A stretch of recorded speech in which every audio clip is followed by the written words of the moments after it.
What if I told you that the most powerful social club in history is a fiction?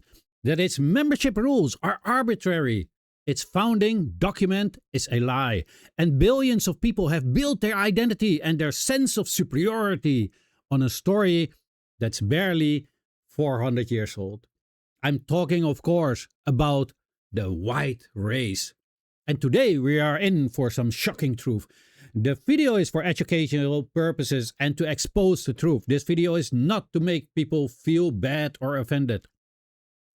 We are told it's an ancient truth, a biological fact, but it's the most successful PR campaign in human history. Let's pull back the curtain. And this is presented by your favorite half Chinese. The problem is this: we live with a ghost. The idea of a white race is a phantom limb of history. We feel its weight, we act on its impulses, but it was never real. It's a social construct with very real, very brutal consequences. It creates a false us versus them. And for those who believe they are in the club, it can trap them in a story of false superiority, blinding them to their own shared humanity with the rest of the world. And I don't mean that as a metaphor. We can pinpoint the invention. Biology and history are very, very clear. First, the science. There's no biological basis for race. Full stop. Genetics have shown for decades that there's more genetic diversity within any so-called race than between them. Skin color is about a handful of genes adapting to sunlight. It's not a marker for a separate species. We are one human race. Second, the history. And this is the receipt. The white race wasn't discovered, it was manufactured. Step 1. The colonial recipe, 1600s to the 1700s. Before this, people were English, Catholic, Spanish, not white.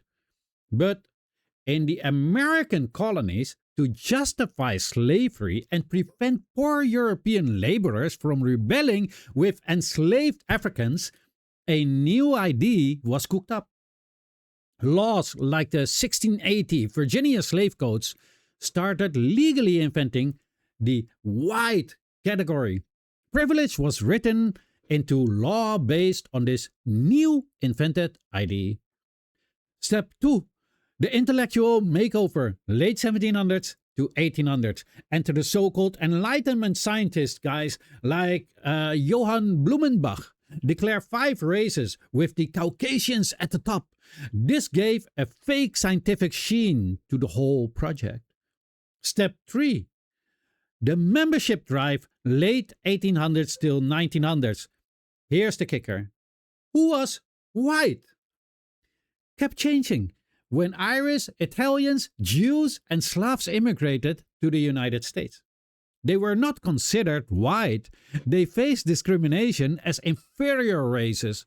But over time, to expand the power base, the boundaries shifted. They were offered a deal: assimilate, buy into the myth, and you can have whiteness. And its privileges that come along it will, of course. This was a political merger, not a biological revelation. So if you ever wondered, why did my ancestors stop speaking their language or change their name? Part of the answer is they were trading a real ethnicity for a fictional race to survive. Whiteness isn't an ancestry. It's a transaction. So what's the solution? If this identity is a fiction, what do?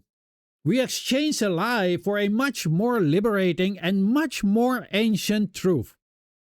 The solution is awakening. For anyone who has identified with the idea of whiteness, this isn't an attack on you. It's an invitation to put down a burden you were handed without your consent. The burden of defending a myth, the burden of feeling tied to a hierarchy that requires you to see others as less. What if you got to be just human? Not white, but a human whose ancestors came from Europe. A human with a specific rich real heritage. Be it Italian, Norwegian, Welsh, maybe Dutch, or a mix like me. A heritage of farmers, poets, rebels, and migrants, not of mythic superiors. Letting go of the white race story doesn't erase you, it connects you. It connects you to every other human whose identity has been boxed or invented for someone else's gain.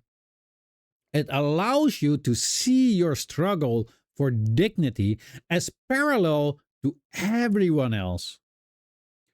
We are all in the same story. The human story, a story of migration, adaptation, and culture. The white race was a divisive, painful, and temporary chapter. The next chapter is ours to write. It can be one where we see our differences as the result of real history and geography, not inherent value, where we take pride in our actual culture, not in a fabricated supremacy. It's scarier because it requires real solidarity, not just club membership, but it's also more real. And in that reality, where we are all simply, wonderfully, and equally human, is where we actually find the ground for true harmony. The club was never real, but the human family is. So let's start acting like it. And also like this video and share the video, because I think many of you and many other people never knew about this. And it is about time that we all start to become one family again. Family of the human race. I hope you will like the video, share the video. I also have a buy me a coffee for the people who want and can support my work. If you cannot, that's totally fine. I'm just as happy with a simple like or a share. And if you have not yet, then follow me. And as always, have a great day. Your favorite half Chinese.